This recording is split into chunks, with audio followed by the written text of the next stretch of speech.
Good morning, good morning. How's everyone doing? Can you guys hear me now? For some reason this headset seems to auto mute when I go on. It's really weird. I'll have to double check that. Something weird with the settings. How's everyone today? Happy Fed Day.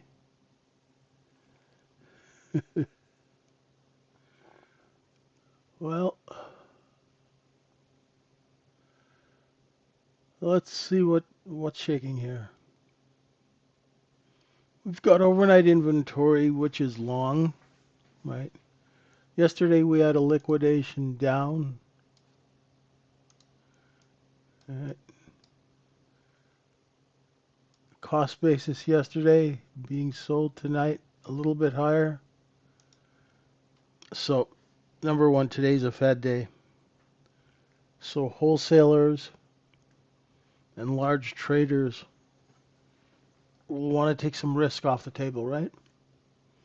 So, say you were long 10,000 contracts, right? Nighttime is a great time to get rid of inventory if you're long. Conversely, nighttime is a great time to cover shorts or buy back inventory if you're short. Right? There's not as much competition at night. Right? So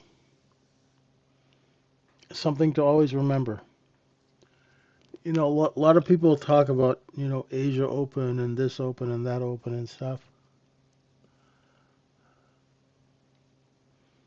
But what you really want to remember is nighttime is all about moving inventory, buying it back or selling it.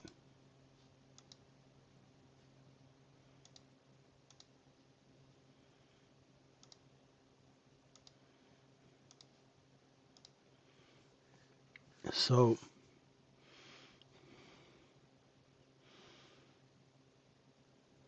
so today's a Fed day.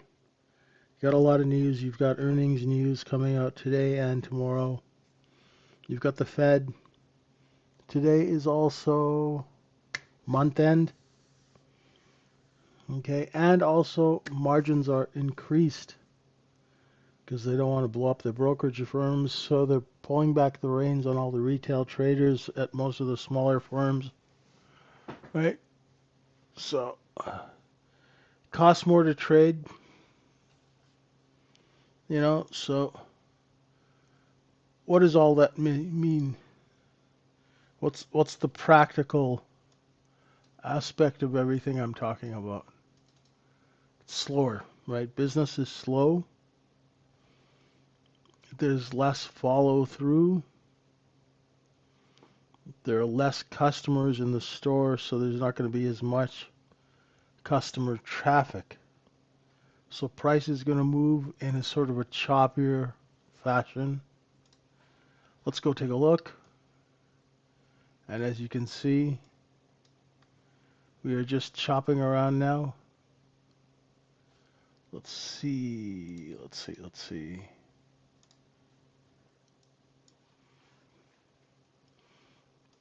I'm looking for a short. If we can break VWAP and stay underneath 81 and a quarter, right?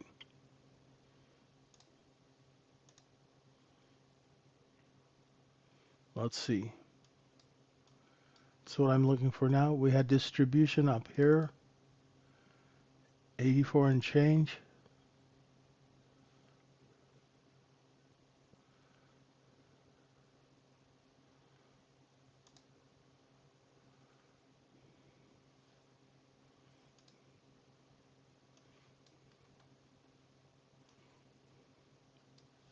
So if you're shorting, say 81 and a half, 81 and a quarter, where are you going to bid?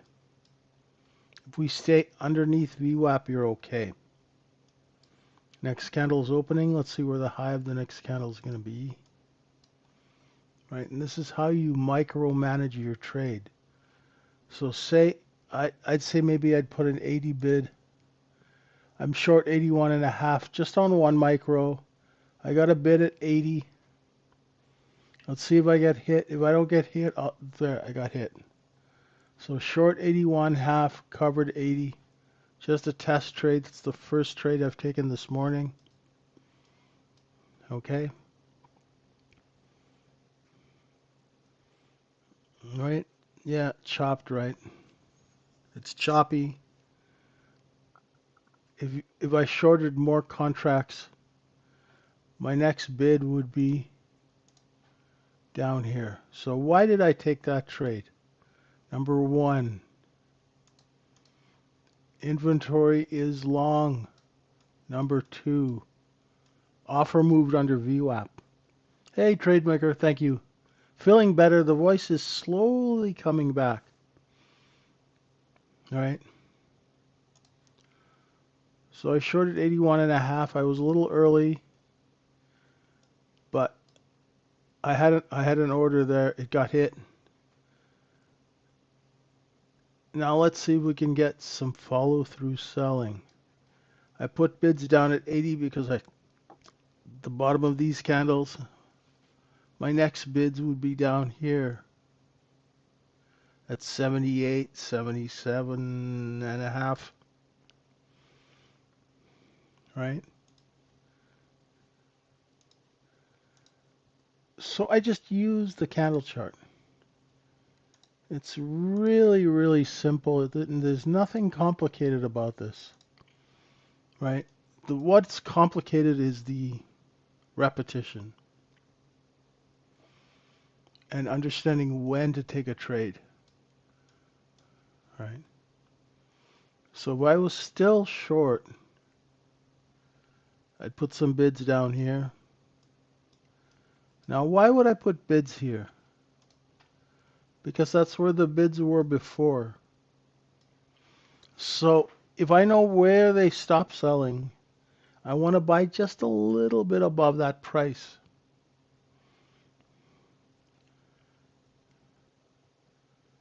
And say, I covered, I shorted 81.5. I covered 80. Now, if I had a 79.75, a 79.5, 79 off bid, and if those bids do not get hit, what does that mean? You use your orders to tell you whether or not the trade is working. Okay? If the trade is working and you're short, your buy orders are getting executed because they're selling lower. This is common sense. There's no magic. There's no indicator. There is no candle pattern that will surpass common sense in business, right? It's very simple, right? What they've done over the last 25 years, ever since Windows 95, right? I blame Bill Gates, right? Ever since Windows 95, what they've done is they have come up with all these software programs and they've sold them to people to make money, and I've got no problem with that. But along the way, people have lost their common sense and their ability to focus, right? Why do markets go up? Markets go up because the people who sell the products raise price. Why do they raise price? Because they're buyers. So if I can sell something at $5, why the hell would I sell it at $4? Now what happens if somebody comes along and starts competing with me? Then what happens if 3 or 4 people start? What happens if 100 people start? We're all going to start lowering price. And the buyers, when they see a lot of sellers, what do they do? They back off. They're not as desperate, right? They're not desperately chasing price, right? So when that happens, they start lowering the price that they're willing to buy at. and the sellers will go down and hit those prices, right? Sellers are always in control, right? Unless there's a fire sale, right? Unless there is some sort of an economic event or a world event, and all the buyers get scared away, then the sellers have to sell at a loss. And that's business, right? This is common sense in business, has to be applied in trading. Now look at these candles. You see how it's just kind of hovering at 71.80? Do you see about the last 3 or 4 1-minute candles here? See how small they are? That's telling me that there are buyers down here, and it's slowing down. But there's also a seller here, so it's a very choppy, tiny little range, which is telling me to stay away. So if I was short multiple contracts at 81.5, I'd take back some, right? And I got filled at 80. Say I was short 5 contracts at 81.5. I'd cover at least 2 or 3 of them here and leave my bids in. And if my bids don't get hit, I'll start taking the offer and getting out of the trade. The range is so small. This is not where you initiate a trade. This is where you want to get out of a trade if you are in one. That's what we call situational awareness. You're aware of what's going on around you. You're not just blindly trading a candle pattern or an indicator. You actually understand what's going on. There you go. Now we got some selling, right? If you cover too early, that's okay. Now say you were short 10 contracts and you covered 5 of them at 80. Say you shorted 10 at 81.5, right? You cover 4 or 5 at 80. Then your 79 3/4, 79.5 bid, do they got hit? How about your 79/4 bid? Not just yet. Use the orders in the market to gauge how desperate the sellers are. I remember, I think it was 3 years ago, maybe 4. My girlfriend took me to Antalya in Turkey. And it was like 32 degrees. Let's see if London goes up or down. It was hot.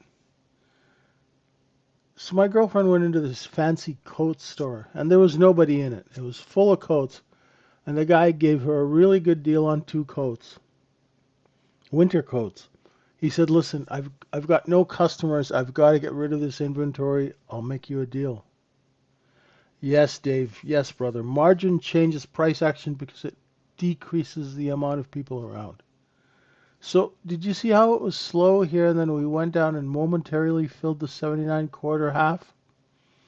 And then we did, when London opened, buyers came in. So the sellers lifted the offer up to VWAP. Now do you see how it's choppy right under VWAP? But it still can't get over VWAP. Right? And do you see how the top of that candle came exactly to the top of this candle? You guys all see what I'm talking about? These are details.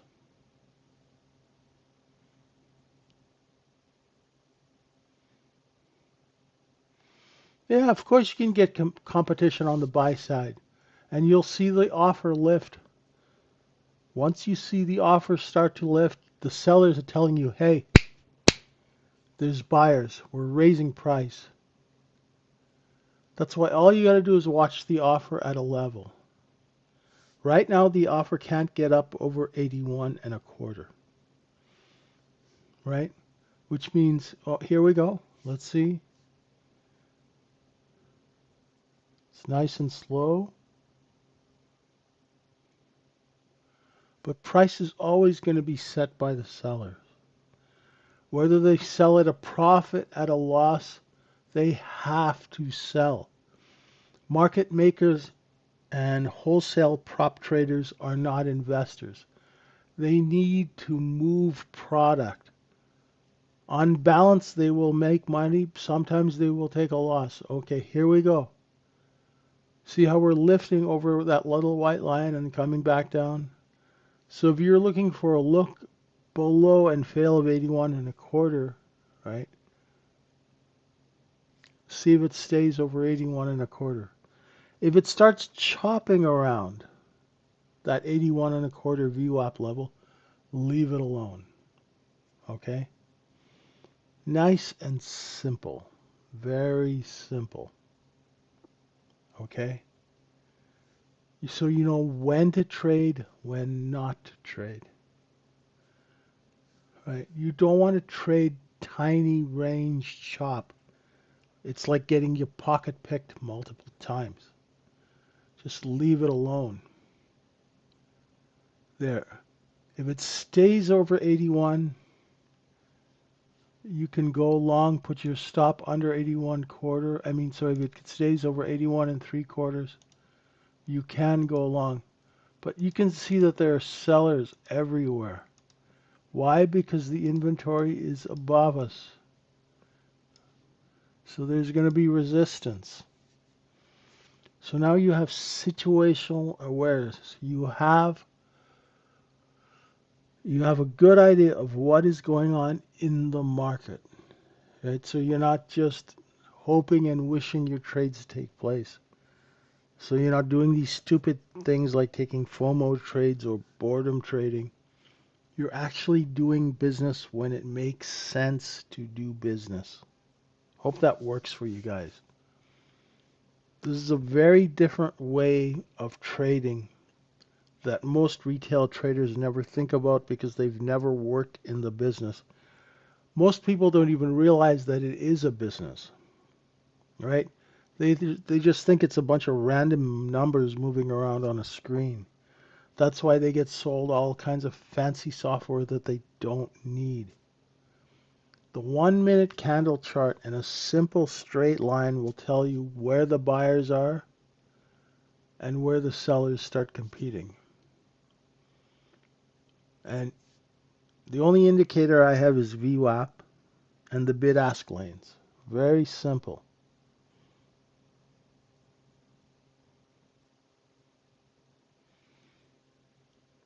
Right? So when you get competition, you get buyers competing. If they can't, size traders buy on the bid. If the size trader cannot get filled on their bid, just like this, they'll start taking the offer because they have to pay more. So if you're short, so if you had bought, say, 82, say you bought 82, stop 81. You know there's a seller at 83.5. Right there. We just hit it to the tick. Where's the next seller going to be? Going to be up here. So say you're long 82. You put a seller order out at 83, 83/4, 83.5, 84. And you sell on the way up. Now you're like, JJ, I want to sell it higher. What if they don't want to buy it higher? What are you going to do? You're going to be stubborn and sit there and say no to the money? No, because you're going to be aware of the surroundings that you're in, right? I always tell the story of the time I was with my buddy, his girlfriend, and one of her friends, and we were at this club in Vancouver called Richards on Richards. And we were on the second level, and this massive fight broke out because there was some Hollywood actor, I think it was Van Damme, he was there, and he got into a fight with the Hells Angels. And this massive fight broke out. And my buddy's girlfriend said, let's go dancing. Let's go dance. And I remember I ended up grabbing the three of them by the scruff of their neck and running them out the door of the club and getting out of there before the place, descended into chaos. Situational awareness, right? You have to be aware of what is going on around you, right? So if you were long at 82 and you didn't sell 83 quarter half, you're fired, right? You're fired, right? Why didn't you sell? I was hoping for higher. Did the market show you it was going higher? No, it didn't, right? So at the beginning of the session, we said margin is increased, so there's going to be less follow through because there's less people in the market. So you have to have awareness. If you took it again at 81, 82, say you bought 82 again, right? You know there's a seller at 83 half. Now that seller has moved down here to 83, right? So you got to be aware, my friends. You got to be aware, right? We will train you how to be aware. We will train you in our room how to trade intelligently, you know? Because most people aren't trading with any kind of intelligence at all, right? They're just trading an indicator or a pattern. They have no idea why the pattern works. They have no idea why the pattern doesn't work. There's a business reason why the chart moves, why transactions happen, right? And we'll teach you that. You know, come into the room and we'll show you how to do this so you have intelligent business. You know, you have an intelligent way of doing business with common sense, right? It's very simple. You don't need to rank that much information. Where are they selling? Where do they stop selling? Where's my edge? Are the candles big or small? What's going on today? Right? Good stuff, Tux.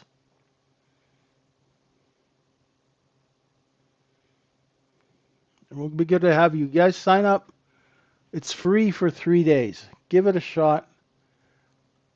Take the free trial. When you're in the room, DM me. Say hi.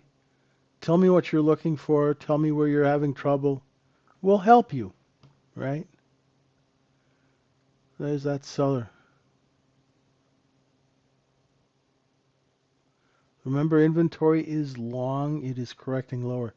Raj, brother, the POC is at 80, 84 quarter. Yeah, 84 quarter half. Yeah, I just ordered some reading glasses. I think they just got delivered this morning. Oh, man.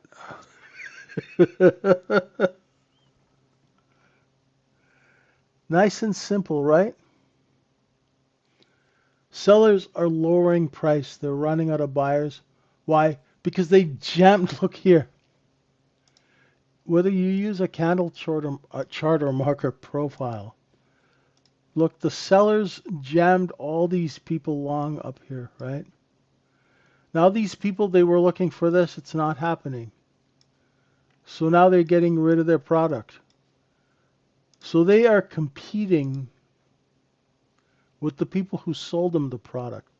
The people who sold them the product are long down here. That's where their cost basis of their inventory. They've been selling it up here all night for hours. Now they're going to put it on sale and bring it back down to cost basis. They're going to flush these poor people who they jammed into it out. Right? It's just like a car dealership. How do you know that the cost basis are longs and not shorts? Because that's how the business works. The market, David, if I asked you, hey, David, I got a deal for you. Okay? You give me 10 grand today, and in 3 years, or even 2 months, you're going to owe me 20 grand. Sellers stop selling at cost basis. Think of it. You bought a product. You bought 10,000 pieces of something at 10 cents. You're selling it at 90 cents. You can sell it all the way back down to 10 cents and still make a profit. So, David, if I told you, I'm going to sell you something today at 5, and I'll buy it back from you in 2 weeks at 3, is that a good deal? Think about it. Also think about what a market is. A market is to distribute inventory. Right? Exactly. Not really. But if I tell you, hey, man, I'm going to sell you something at $3, in 48 hours you'll be able to sell it at 8. Now you're interested, right? Cost basis is longs. When you buy a TV at Walmart, are they shorting you the TV? You go into Safeway, or I don't know where you live. You go into a grocery store and you buy some lettuce. Are they shorting you that lettuce, or did they buy a bunch of lettuce at a cheap price and selling it to you at a higher prices? Do you know what inventory is, my friend? Have you ever worked in a store? Obviously, you've been to a store, you've bought something. You're buying someone's inventory. You're not buying inventory from a short seller. Do you get it? Does that make sense? Right?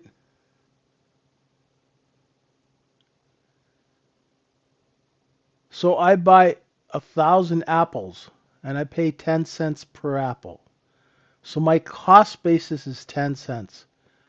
I go and sell them I put a price out at 80 cents. Do you get it? I'm not shorting apples to you. Does that make sense? It's a market. What happens in markets? People have inventory that they sell at a higher price. Right? See, this is why retail traders have a hard time, because unfortunately, they keep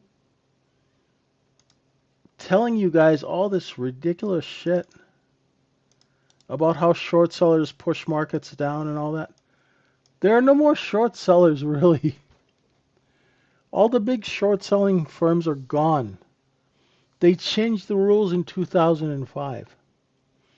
In 2005, they changed the fundamental nature of short selling. They introduced something called Regulation SHO. Look it up. Sam Henry Oscar, 2005. It put an end to naked short selling, which means you have to borrow stock before you sell it short. In the old days, you didn't need to. Right? So it changed short selling. I used to be a big short seller before 2005. It was easy. In the morning, you'd pick 5 shitty stocks. They'd run them up and gap them in the morning. You sell 5 of them short, and then about half an hour later, you go and cover. 3 out of the 5 you'd make money on. That's how we used to pay our rent when it was slow. Right? You have to look at how markets are structured. They're structured to sell you product. It's a market. They're there to sell you goods. Right? Yeah, David, you need to learn how markets work, my friend. You really should come into the room. You ask a lot of good questions, but you need to get answers, and you need to understand what a market is. If I was training people live, like in real time, person to person, I would make you guys all go work in a convenience store. I'd make you guys all go work at a vegetable stand, so you understand what a market is.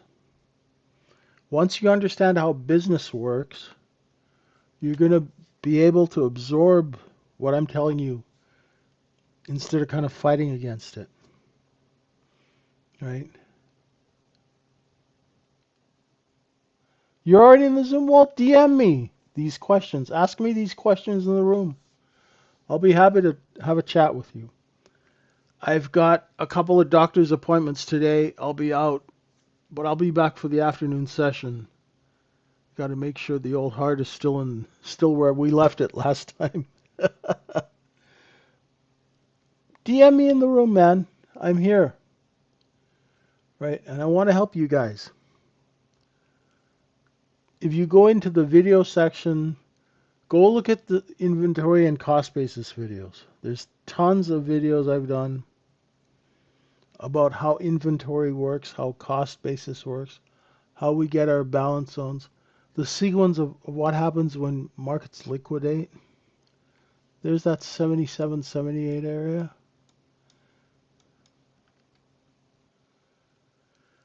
Slowly drifting down. If we correct inventory all the way, we'll come and tickle the close. Nope. When the market opened last night, it opened and went straight up. It did correct a little bit down here. But if we correct inventory all the way, we'll come down here. And the cost basis, this is what they paid for the goods here. Sell it overnight, put it on sale. Now, will this sale bring buyers or will it bring sellers? Only time will tell. Yeah, just DM me anytime, David. We'll have a chat.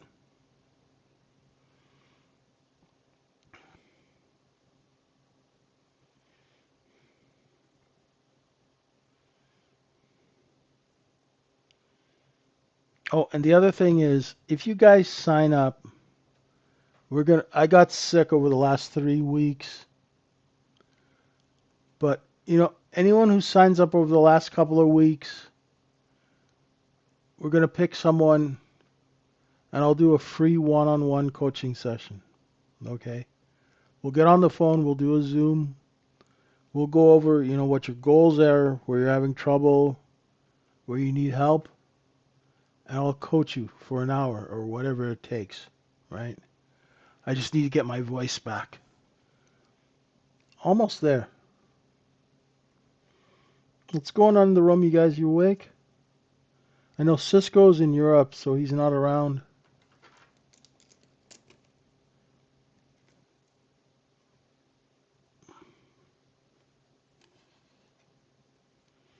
Here we go. One more stop. Just down here at 75 3/4.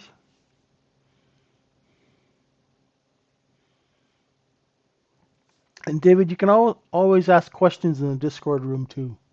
I know a lot of people aren't familiar with Discord, so they use the YouTube chat, but just in case, just DM me in Discord. Love to help. Let's see what's next.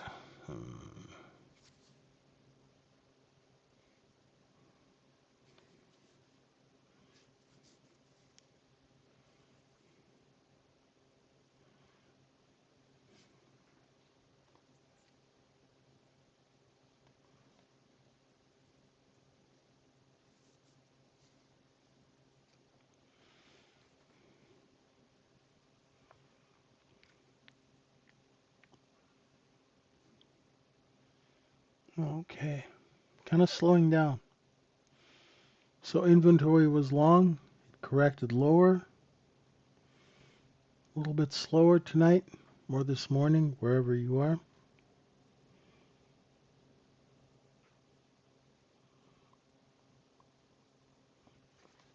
What else do we have for news today other than the good old Fed?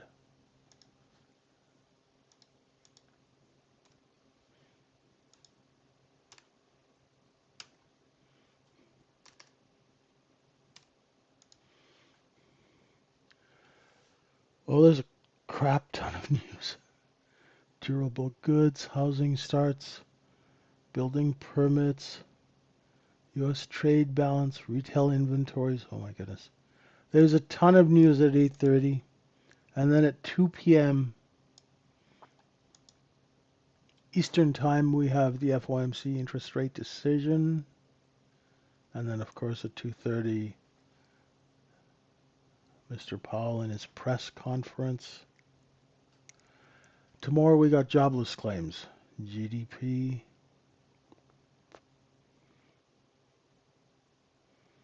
It's a news-heavy week.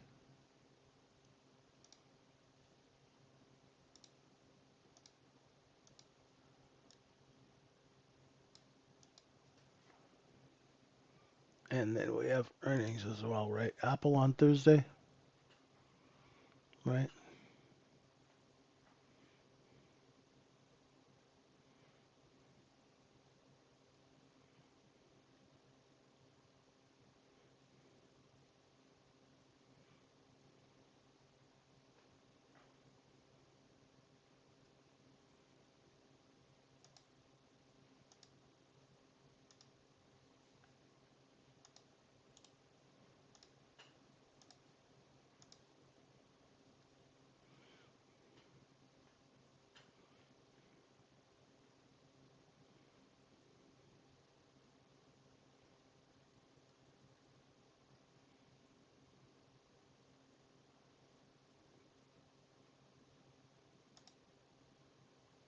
It's pretty slow. Anybody else have questions?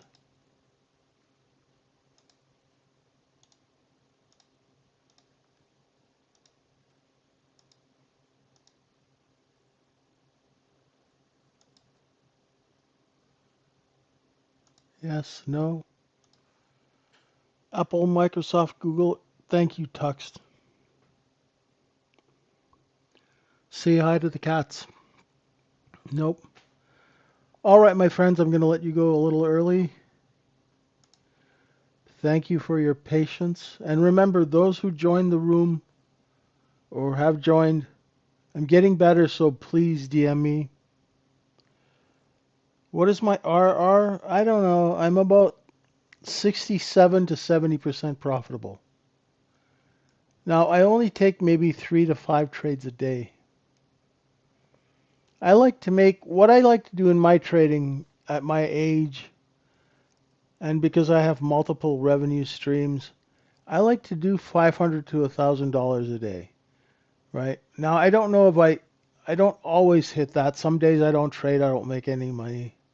Some days I'll lose. But my biggest drawdown is maybe $200 or $300 if I have a bad day. I always start the same way. I always trade the micro to see whether or not my brain is working, whether I'm seeing things. If I do okay, then I'll wait. In this market, I trade way less. Now, because I was sick for the last 3 weeks, I didn't trade at all until this week. So and when I start again, I do a lot of watching. I'm a very, very cautious trader, right? I hate losing money unnecessarily. So like right here, there'd be no trade for me until we came back up over 71.81. The perfect trade for me would be the look below and fail of 69.25. Because this is where I get the best discount at the edge. So I take very few trades and I wait and I wait. The other thing, David, is I'm very, very quick to get out of bad trades. So when I do lose money, it's very, very little compared to what I make. Because as soon as the business reason for a trade goes away, I'm gone.